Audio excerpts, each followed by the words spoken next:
Mari kita mulai dengan sebuah persamaan matematika dasar. Jika X adalah harta Anda dan Y adalah apa yang Anda berikan kepada orang lain, maka rumusnya mutlak. X dikurangi Y lebih kecil dari X. Itu pasti. Artinya, jika Anda punya uang 1 juta, lalu Anda berikan 500 ribu ke orang lain, uang Anda pasti berkurang. Habis, selesai. Itu logika linier. Itu logika bumi. Dan itu logis. Saya nggak bilang itu salah. Tapi, pernahkah Anda melihat anomali di sekitar Anda? Ada orang yang kerjanya siang malam, berangkat pagi buta, kadang matahari belum muncul. Perhitungan keuangannya sangat ketat, peliknya luar biasa, tapi hidupnya selalu merasa kurang. Hutangnya menumpuk, hatinya gelisah. Lalu, ada orang yang kerjanya terlihat santai banget, kayak nggak ada beban hidup. Namun tekun, tangannya sangat ringan memberi, ibadahnya tenang, rutin bersedekah, tapi anehnya, hartanya ngalir seperti air terjun. Tidak pernah habis, malah justru makin deras. Bisnisnya tumbuh, anaknya sukses, dan wajahnya sangat menenangkan. Saya jadi mikir keras. Ini ada variabel yang hilang nggak sih? Ada rumus yang nggak diajarin di sekolah ekonomi manapun. Apa mungkin kalkulator yang kita pakai selama ini salah? Apa mungkin matematika yang kita pakai buat menghitung hidup kita beda sama matematikanya Tuhan? Dan setelah saya cari tahu, setelah saya baca-baca, saya renungi, ternyata memang beda. Beda banget. Bahkan bertolak belakang. Saya mau nyebut ini matematika langit. Dan jujur, pas pertama kali saya coba pahamin ini, logika saya nolak. Otak saya bilang, nggak mungkin. Tapi, mari kita coba bedah pelan-pelan. Kita ngobrol santai aja. Anggap aja kita lagi tukar pikiran. Oke, kita mulai dari hal yang paling nggak masuk akal buat otak dagang kita. Soal memberi. Di dunia kita, matematika bumi bilang, 1 dikurang 1 sama dengan 0. Anda punya uang 1 juta, Anda kasih ke orang 1 juta juga, ya habis. Anda miskin, betul kan? Tapi, coba perhatikan apa kata atasan kita. Siapa atasan kita? Ya Allah lah. Apa kata Allah di Al-Quran? Ada satu ayat di surah Al-Baqarah, ayat 261. Di situ dibilang, perumpamaan orang yang mengeluarkan harta di jalan Allah itu seperti satu benih, tumbuh jadi 7 tangkai. Tiap tangkai ada 100 biji. 1 jadi 700. Bayangin 1 dikurang 1 sama dengan 700. Persis seperti thumbnail video ini. Gila kan? Secara hitungan kertas, ini penipuan. Mana ada investasi yang returnnya 700 kali lipat instan. Tapi kenapa berat banget buat kita sedekah pas lagi sempit? Ya karena kita masih pakai matematika bumi, kita takut habis. Buat makan aja susah kok, masa disuruh ngasih? Tapi di matematika langit, justru disitulah kuncinya. Logikanya dibalik. Justru karena kita lagi sempit, kita butuh alat pengungkit, atau istilahnya leverage. Dan sedekah itu alatnya. Saya tahu, ngomongnya emang gampang. Prakteknya susahnya minta ampun. Saya juga masih berjuang dan latihan. Tapi, pernahkah Anda nyoba sekali aja? Pas lagi pusing, dompet tipis, Anda nekat, bismillah, kasih aja deh.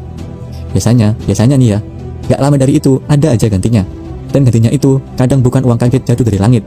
Bukan. Bisa jadi tiba-tiba badan sehat pas lagi musim sakit, seperti corona kemarin. Bisa jadi masalah rumit tiba-tiba selesai gitu aja.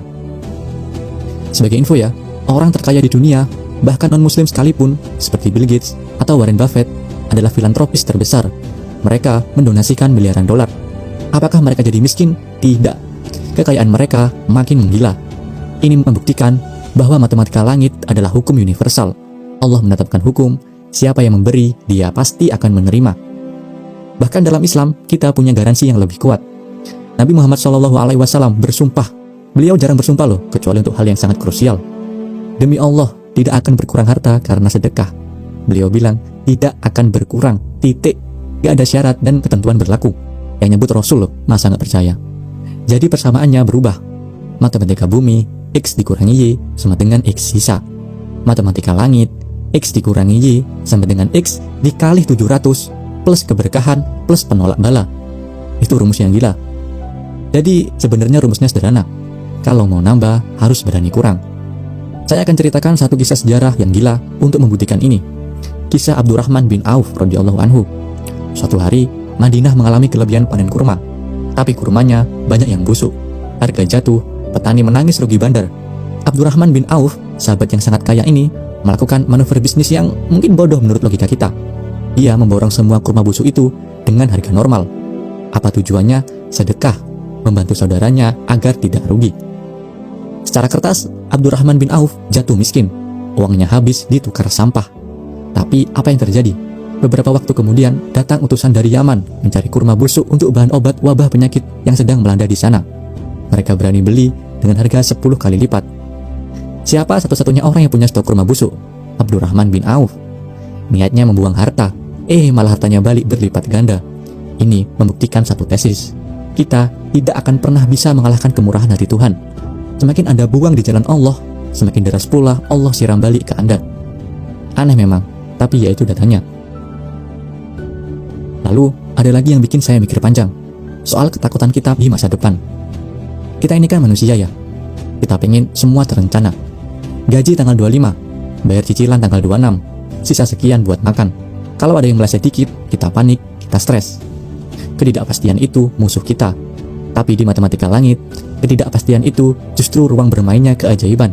Serius, ada ayat yang mungkin Anda sering dengar. Ayat 1000 dinar, At-Talaq ayat 2-3. Di situ dibilang, Tuhan bakal kasih rezeki min haitsu la yahtasib, dari arah yang gak disangka-sangka. Coba resapi kata-katanya, tidak disangka-sangka. Kalau gaji bulanan itu disangka-sangka, kita udah tahu jumlahnya. Tapi matematika langit itu soal kejutan, unpredictable. Lalu gimana cara dapetnya? Syaratnya cuma satu, tawakal. Saya suka banget analogi Nabi soal burung. Pernah lihat burung stres mikirin cicilan sarang? Gak ada. Burung itu, dia nggak punya tabungan, nggak punya kulkas buat nyimpen makanan besok. Dia bahkan nggak tahu besok pagi mau makan apa. Tapi ini poin pentingnya. Burung itu pergi. Dia keluar dari sarangnya pagi-pagi. Dia terbang, dia ikhtiar. Dia nggak diam doang di sarang nungguin ulat jatuh dari langit.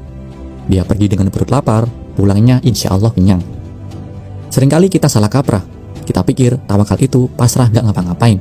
Ya udahlah, terserah Allah. Tapi diam aja di kamar. Itu bukan tawakal. Itu ya malas yang dibalut agama.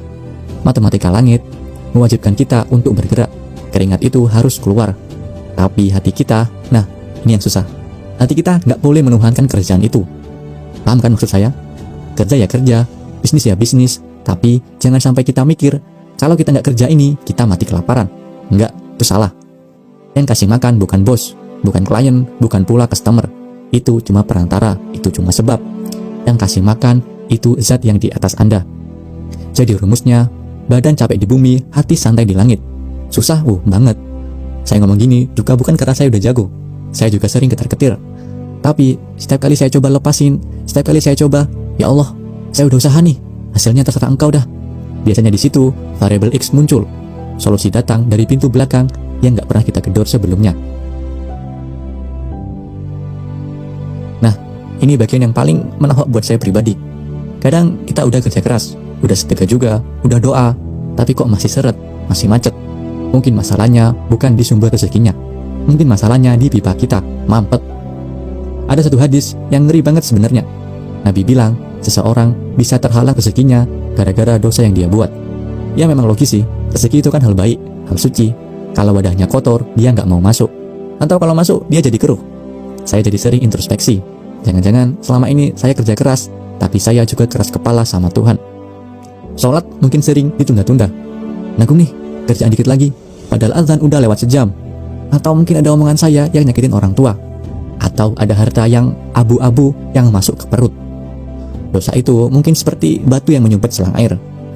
Mau dikencingin kayak apapun kerannya, kalau selangnya mampet, airnya cuma netes.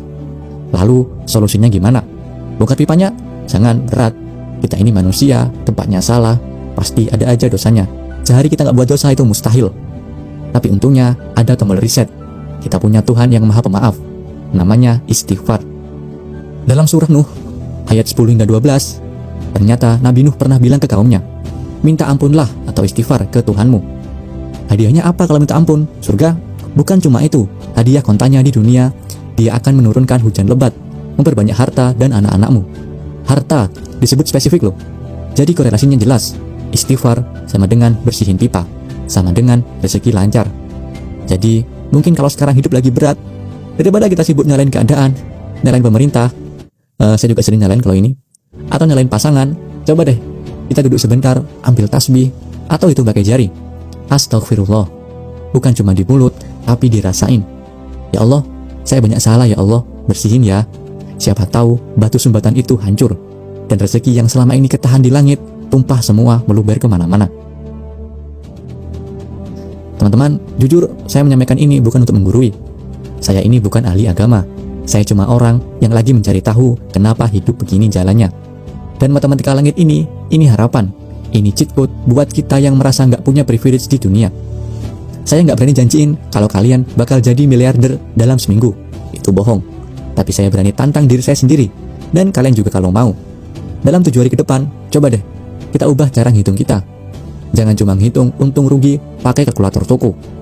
Masukkan variabel Tuhan di situ. 1. Coba sedekah pas lagi sayang-sayangnya sama duit. 2. Coba sholat tepat waktu, seolah-olah itu meeting sama investor terbesar di Jagat Raya. 3. Coba basahin mulut sama istighfar daripada ngeluh di sosmed atau bikin story-story nggak jelas. Lalu kita lihat deh apa yang terjadi. Rasain bedanya di hati. Biasanya sih yang pertama datang itu bukan uang, tapi ketenangan. Dan kalau hati udah tenang, entah kenapa dunia kayak ngejar kita, bahkan dengan cara yang hina. Semoga obrolan ngalor ngidul ini ada manfaatnya. Semoga rezeki kita bukan cuma banyak, tapi berkah. Karena buat apa sih kalau banyak, kalau bikin gelisah. Terima kasih sudah mendengarkan. Sampai jumpa di episode berikutnya.